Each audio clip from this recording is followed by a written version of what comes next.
Hello dear students, as usual I am Navneel God from Tagore School Parbatsar and we are going to study our EVS book of class 5th in this video. Dear students, as you know we are studying our 12th lesson. हम लोग study कर रहे हैं हमारा 12th lesson which is dirty water spreads diseases, गंदा पानी फैलाता है बीमारियां. And we have completed 2 parts of this lesson. इस लेसन के 2 पार्ट्स हम पढ़ चुके हैं and I have given you some questions for written work also. And today we are going to start our 3rd part of the lesson. आज हम लोग इसका तीसरा पार्ट शुरू कर रहे हैं इस लेसन का. एंड इन द बिगिनिंग, शुरुआत में ही there are 2 questions here. 2 question यहाँ पर है, 2 नहीं बल्कि यहाँ पर 4 क्वेश्चंस हैं. 2 and 2 4 क्वेश्चंस यहाँ पर बिगिनिंग में ही आ गए हैं, शुरुआत में ही हैं. So let's start to answer these questions. आइए इन क्वेश्चंस का आंसर देते हैं एंड उसके बाद में आगे की तरफ हम बढ़ते हैं इस लेसन में. तो सबसे पहले क्वेश्चन नंबर 1 हम लोग करेंगे. थिंक एंड टेल, सोचें और बताएं. You have to mention the topic, topic को मेंशन करना है. Then you have to mention the number of question, question का नंबर मेंशन करना है 1. And then you have to note the question. Which disease यानी कौन सी बीमारी, वॉज यानी थी, पंकज, पंकज जो नाम आया था ऊपर, सफरिंग फ्रॉम यानी पीड़ित से, सफरिंग यानी पीड़ित, फ्रॉम यानी से. लेकिन इस पूरे सेंटेंस का जब अपन ओवरऑल सेंस निकालेंगे तो इसका मतलब है कि पंकज कौन सी बीमारी से पीड़ित था, ऐसे इसका अर्थ निकलेगा.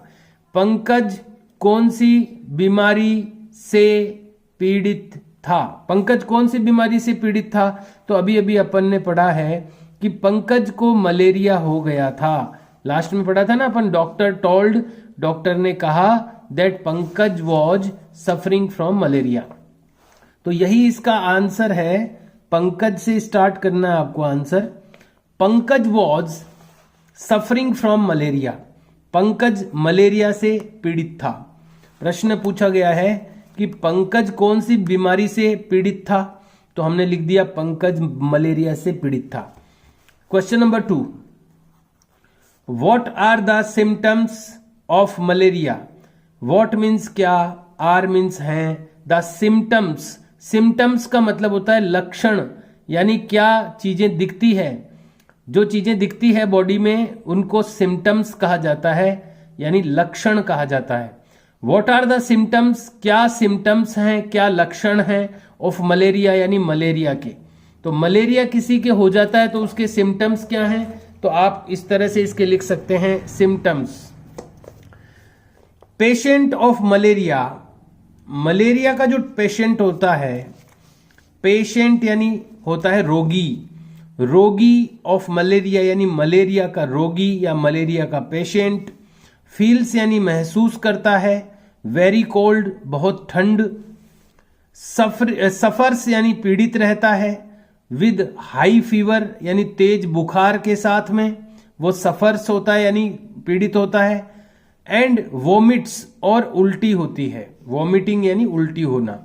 तो एक बार फिर से बता देता हूं. पेशेंट ऑफ मलेरिया, मलेरिया का जो पेशेंट होता है या रोगी होता है, फील्स यानी महसूस करता है, वेरी कोल्ड यानी बहुत ठंड, सफर्स, ये देखिए एक ही स्पेलिंग के 2 पार्ट्स है, ये SUFFERS, ये एक ही सिंगल स्पेलिंग है, इसके 2 पार्ट्स कर दिए गए हैं. सफर्स यानी पीड़ित होता है, विद हाई फीवर यानी तेज बुखार के साथ में, एंड वॉमिट्स और उल्टी करता है. तो ये लक्षण होते हैं, ये सिम्टम्स होते हैं मलेरिया के, कि उसको ठंड लगती है, उसको हाई फीवर हो जाता है, तेज बुखार आ जाती है और उसको वॉमिटिंग भी होती है यानी उल्टी भी होती है. अब नेक्स्ट 2 क्वेश्चंस हैं, उसका टॉपिक अलग है. फाइंड आउट एंड टेल, ढूंढें, एंड टेल यानी बताएं, पता करें और बताएं. इसका जो फर्स्ट क्वेश्चन है, how is malaria confirmed. How यानी कैसे, इज मीन्स है, मलेरिया यानी मलेरिया, कन्फर्म्ड यानी निश्चित.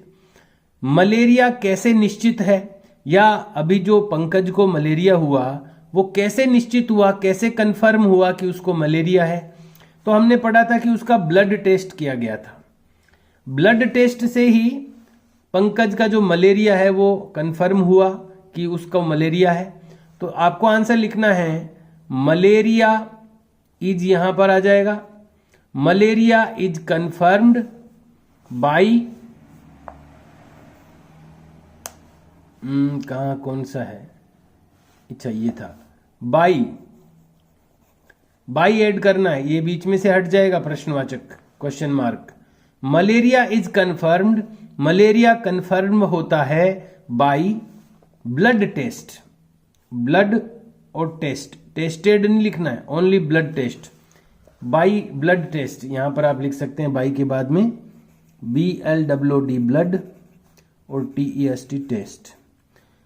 मलेरिया कंफर्म होता है ब्लड टेस्ट से, यानी खून की जांच से। Malaria is confirmed, malaria confirm होता है बाई ब्लड टेस्ट, यानी खून की जांच के द्वारा। ये इसका आंसर हो गया। नेक्स्ट क्वेश्चन नंबर 2, विच मॉस्किटो, कौन सा मच्छर कॉजेज यानी पैदा करता है मलेरिया, कौन सा मच्छर मलेरिया पैदा करता है? तो हमने पढ़ा था अभी लेसन में कि फीमेल एनोफिलीज, देखो एनोफिलीज जाति का मच्छर होता है एक, उसमें भी मेल अलग होता है फीमेल अलग होता है। तो उसमें से जो फीमेल मच्छर होता है, एनोफिलीज का जो फीमेल मच्छर होता है वो काटता है तो मलेरिया होता है। तो फीमेल एनोफिलीज मच्छर जो है वो मलेरिया पैदा करता है। तो ये आप लिख सकते हैं यहां पर female Anopheles, which mosquito cause malaria, female Anopheles, केवल विच की जगह आपको फीमेल एनोफिलीज लिखना है, फीमेल यानी मादा, एनोफिलीज उसकी जाति है। Female anopheles mosquito causes malaria, ये आंसर आपको लिखना है, केवल विच की जगह पर फीमेल एनोफिलीज लिखना है, जो मैंने आपको बता दिया है। अब यहां पर देखिए क्या है कि एक पिक्चराइजेशन के साथ कुछ दिया हुआ है, इसको अपन पढ़ेंगे, रीड करेंगे। तो अभी तक मैंने आपको 4 क्वेश्चंस और इनके आंसर्स बता दिए हैं। 2 questions from think and tell and 2 questions from find out and tell. You have to do these 4 questions in your notebook as I told you, जैसा मैंने आपको बताया है उसी तरह से ये 4 क्वेश्चंस आपको करने हैं। अब यहां पर दिया हुआ है, कुछ पिक्चर्स भी दिए हुए हैं और कुछ नॉलेज भी दिया हुआ है। तो आइए देखते हैं क्या है, यहीं से स्टार्ट करेंगे हम, फिर ये कॉलम कंप्लीट करेंगे और फिर ये सेकंड कॉलम पढ़ेंगे। तो आइए देखते हैं इसमें क्या दिया हुआ है। सबसे पहले दिया हुआ है इंट्रोडक्शन यानी परिचय, इसका परिचय दिया हुआ है यहां पर। मॉस्किटो बाइट्स यानी मच्छर काटना, बाइट्स यानी काटना होता है, मॉस्किटो यानी मच्छर। मॉस्किटो बाइट यानी मच्छर का काटना, नॉट ओनली कॉज यानी न केवल पैदा करता है। अब मच्छर के काटने से क्या क्या होता है? नॉट ओनली कॉज यानी न केवल पैदा करता है, कॉज यानी पैदा करता है। रेडनिंग, रेडोनिंग यानी लाल हो जाना, रेड यानी लाल होता है ना, तो मच्छर काटता है तो चमड़ी लाल हो जाती है। तो न केवल वो रेडोनिंग पैदा करता है मच्छर का काटना, यानी लाल चमड़ी को लाल कर देता है। स्वेलिंग यानी सूजन आ जाती है। एंड इचिंग यानी खुजली चलती है।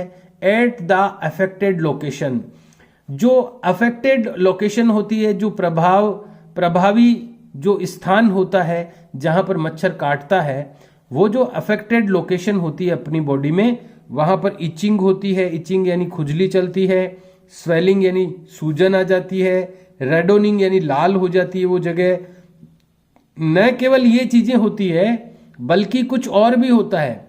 इट में आल्सो ट्रांसमिट, ये ट्रांसमिट कर सकता है। मे का उपयोग संभावना के लिए आता है, अनुमति या संभावना के लिए मे का प्रयोग होता है।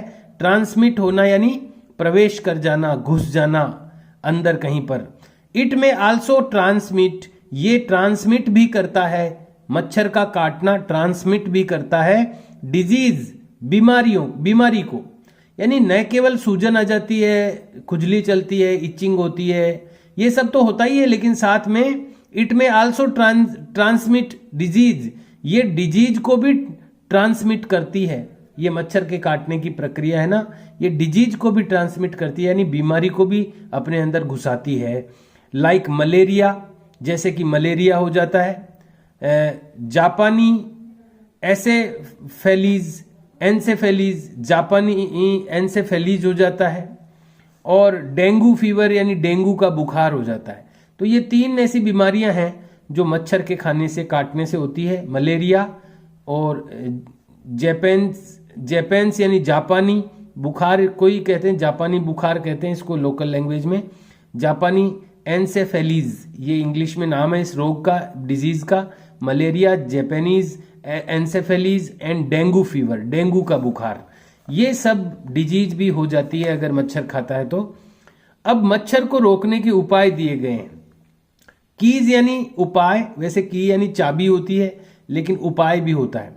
कीज यानी उपाय टू मॉस्किटो प्रिवेंशन यानी मच्छरों को रोकने का एट होम यानी घर पर। मॉस्किटो प्रिवेंशन यानी मच्छरों को प्रिवेंशन यानी रोकने का, कीज यानी उपाय, एट होम यानी घर पर। हम मच्छरों को घर पर कैसे रोक सकते हैं घर पर आने से, तो कुछ उपाय यहां पर दिए गए हैं। सबसे फर्स्ट जो की दी हुई है, उपाय दिया हुआ है वो है कवर यानी ढकें, टाइटली यानी मजबूती से ढकें, टाइटली कवर करें। ऑल वाटर कंटेनर्स, सभी पानी के कंटेनर्स को यानी बर्तनों को। पानी जहां पर भी पड़ा है, जिन भी बर्तनों में या कंटेनर्स में है, उनको टाइटली कवर करें, यानी उनको मजबूती से, टाइटली यानी बहुत मजबूती से उनको ढकें। वेल्स यानी कंटेनर्स को भी ढकें। वेल्स यानी कुएं जो है, वेल यानी कुआं होता है, कुओं को भी ढकें। एंड वाटर स्टोरेज टैंक्स, और जिन टैंक्स में यानी हौद में पानी स्टोर करते हैं हम, उनको भी ढकें। इन सब को टाइटली कवर करें, घुसने की, मच्छर घुसने की उसमें जगह नहीं हो, ऐसे उनको टाइटली कवर करें। भले ही वो वाटर के कंटेनर्स हो यानी बर्तन हो, वेल्स यानी कुएं हो, या वाटर स्टोरेज टैंक्स हो यानी हौद हो। तो पहला उपाय तो यही है कि मच्छर पानी तक पहुंचने नहीं चाहिए, क्योंकि पानी में वो अपने एग्स दे देते हैं, अंडे दे देते हैं, और जिसमें से फिर नए मच्छर निकल जाते हैं। तो उनको पानी के जो भी सोर्स हैं, जो भी कंटेनर्स हैं, उनको आप टाइटली कवर करें। पहला उपाय तो ये है उनको रोकने का। दूसरा है कीप यानी रखें, ऑल ड्रेन्स यानी सभी नालियों को, फ्री फ्रॉम चॉक। चॉक का मतलब होता है बंद हो जाना। कई चीजें फंस जाती है ड्रेन्स में, नालियों में, तो नालियां बंद हो जाती है, चॉक हो जाती है, और जब वो बंद हो जाती है तो फिर वो पानी इकट्ठा होने लग जाता है वहां पे, और उसमें मच्छर पैदा हो जाते हैं। तो कीप यानी रखें, ऑल ड्रेन्स यानी सभी नालियों को, फ्री फ्रॉम चॉक यानी बंद होने से मुक्त, यानी चौक होने से फ्री रखें। सभी नालियां बहती रहे, चौक नहीं हो, यानी उनमें कुछ अटक करके वो बंद नहीं हो। तो सब नालियों को इस तरह से ध्यान से रखें कि वो चौक नहीं हो। ये दूसरा उपाय है।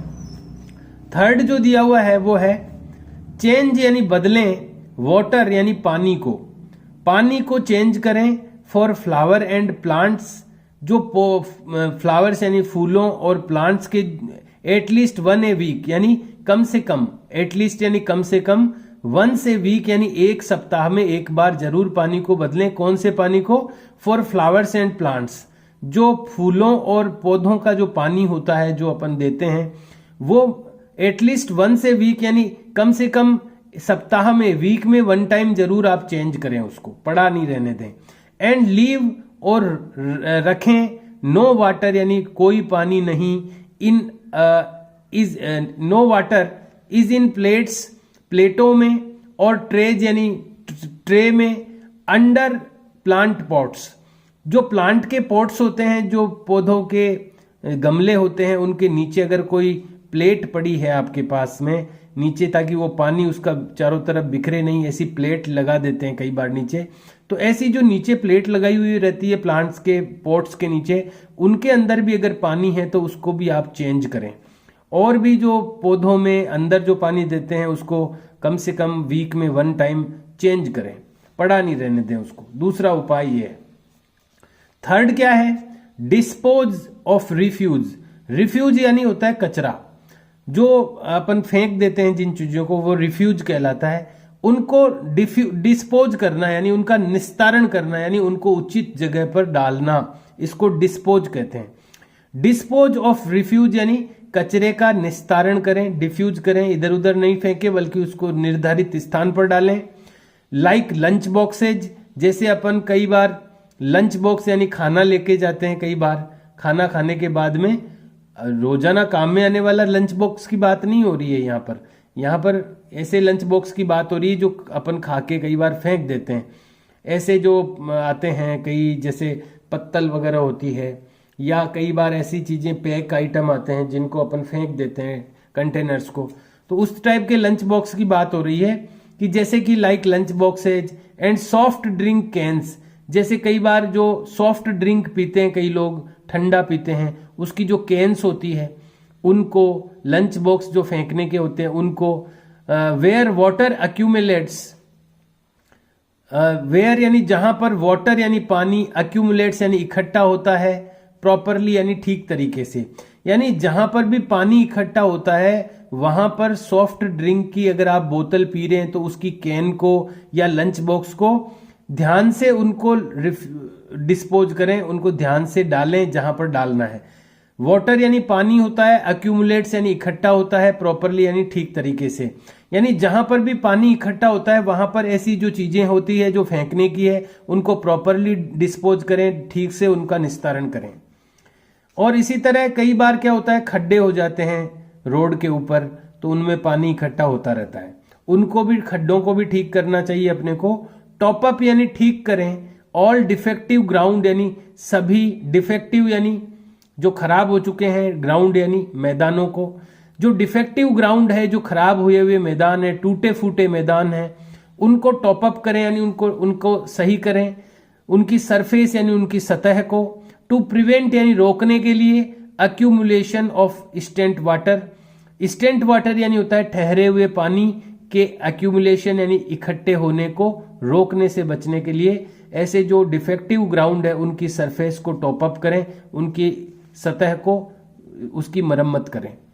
तो ये कुछ यहां पर दिए गए हैं कुछ उपाय जिनके द्वारा हम मच्छरों को रोक सकते हैं। एक तो यहाँ पर इंट्रोडक्शन दिया गया है कि मच्छरों के खाने से क्या होता है, न केवल खुजली चलती है, सूजन आ जाती है, लाल हो जाते हैं, लेकिन कुछ बीमारियां भी हमारे अंदर आ जाती है। मलेरिया हो गया, डेंगू हो गया, या जापानी जो बुखार हो गया, ये कुछ बीमारियां भी मच्छरों के कारण हो जाती है। और यहाँ पर साथ में मच्छरों को घर में रोकने के उपाय दिए गए हैं, 1 2 3 4 5 यहाँ पर कीज दी हुई है, कुछ उपाय दिए गए, 5 उपाय दिए गए हैं। एक तो जो वाटर के कंटेनर्स होते हैं उनको कवर करके रखें, कोई भी नाली को चौक होने से बचाएं, उसको उसमें कोई चीज अटके नहीं, तो चौक फ्री रखें नालियों को, ड्रेन्स को। इसके अलावा जहां पर भी पानी एक्यूमुलेट होता है, जैसे प्लांट्स को हम पानी देते हैं वहां पर पानी इकट्ठा नहीं रहे,